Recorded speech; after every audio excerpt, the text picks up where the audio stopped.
He used to hunger strike and long marches as his strongest weapons. His message was simple: fight without violence but never give up. By 2018, the Maratha reservation issue had become a storm across Maharashtra.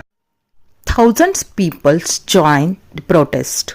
Jarange Patil lived among the people, ate what they ate, and suppered with them. This made him not just protester but people's leader.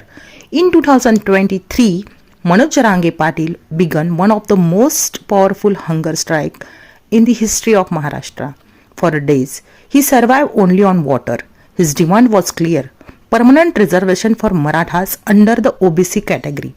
His protest shocked the government and caught the attention of entire nation. Today, Manoj Jarange Patil is more than an activist. He is the voice of Maratha